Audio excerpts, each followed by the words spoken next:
Al-khalwah akhassu minal uzlah wa hiya wa bihajha wa suratiha naw'un minal i'tikaf. Khalwat itu lebih khusus daripada uzlah. Lebih khusus. Kalau uzlah kita pergi, nah, kalau ini lebih ringan sebenarnya. Walakin ini naw'un minal i'tikaf, ini bagian dari i'tikaf. Jadi sebenarnya bisa di masjid seperti ini, lantai 2 ini sebenarnya bisa dipakai i'tikaf. Dan gak mesti bulan puasa.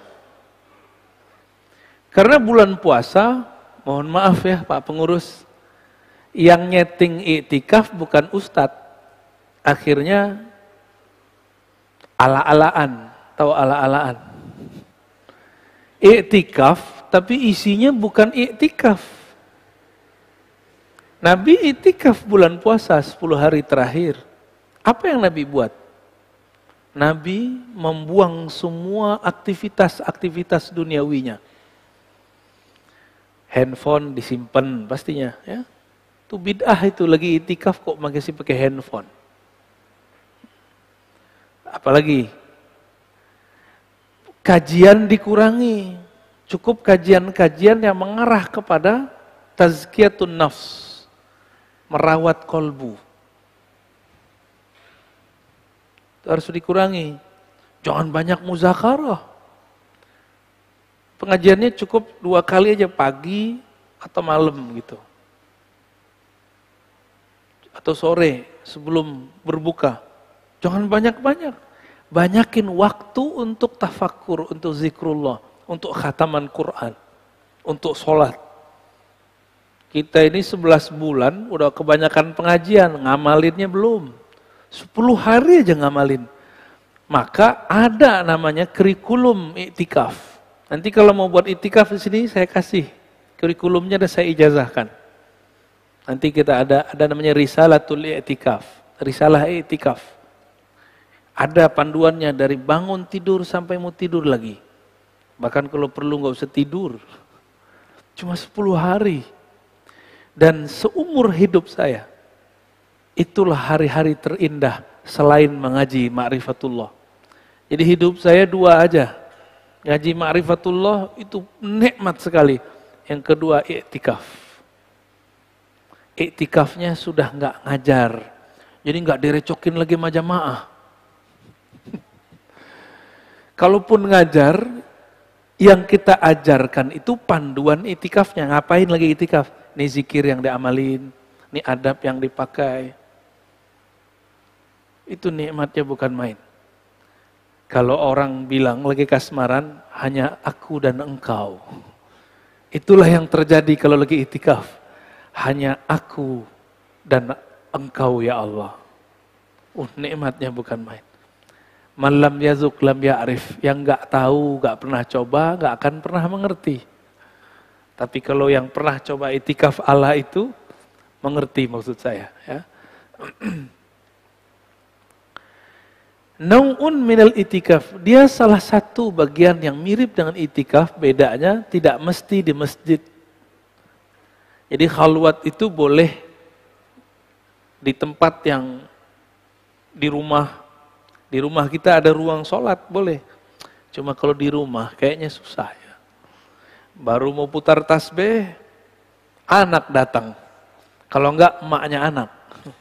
Kalau nya ibu-ibu, bapaknya anak-anak datang. Neng. Jadi enggak jadi.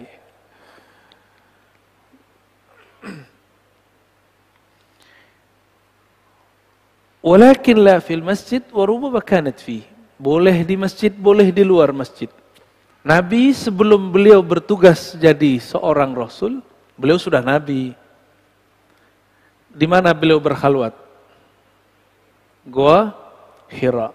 Nabi Musa, Tur Sina. Nabi Yunus, Goa Nun, perut ikan. Semuanya berkhalwat. Maka saya sangat menyarankan kepada santri-santri yang berdikadar jadi dai, dia harus belajar khalwat kepada mursyid-mursyid thariqah. Supaya mata nggak hijau melihat amplop sama ngelihat jamaah. Bagi dia sama aja, mau jabah banyak, mau sedikit sama.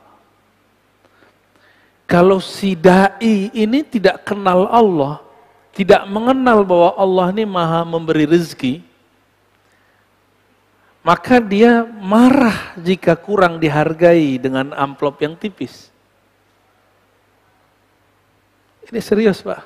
Tapi kalau dia kenal Allah, dia datang ke suatu tempat, bahkan gak dikasih apresiasi apa-apa, gak dikasih honor, apa.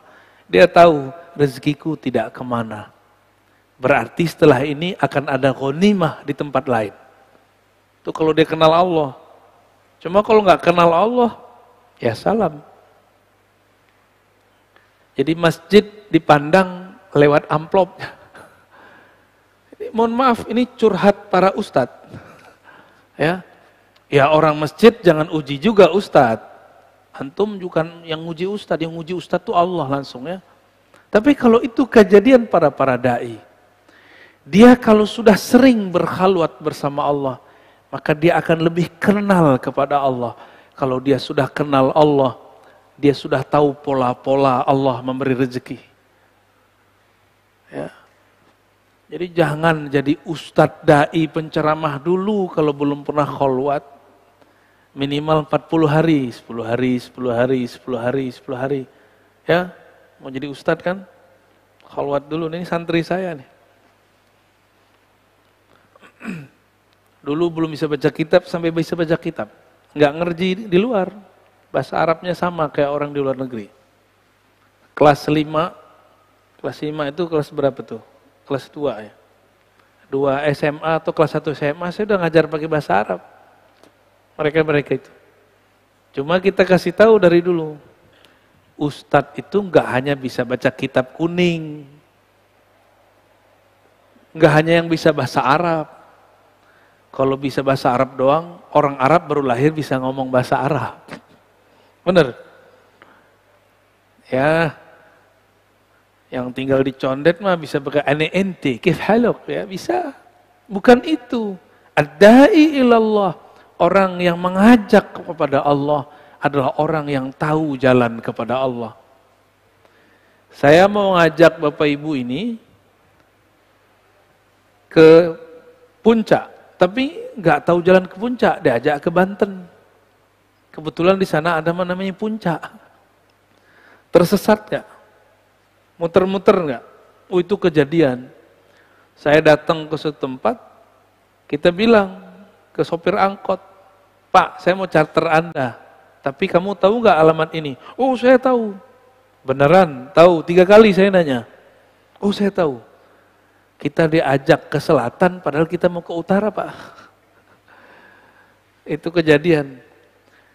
Maka da'i ini ada 2. Ad-da'i ilallah. Da'i kepada Allah. Ada da'i ila ghairillah. Ada da'i yang mengajak kepada selain Allah. Yaitu ingin memperkaya dirinya. Ingin memperbanyak jamaahnya. Membangun branding-branding yang gak penting. Yang tidak asasi. Ya, taib.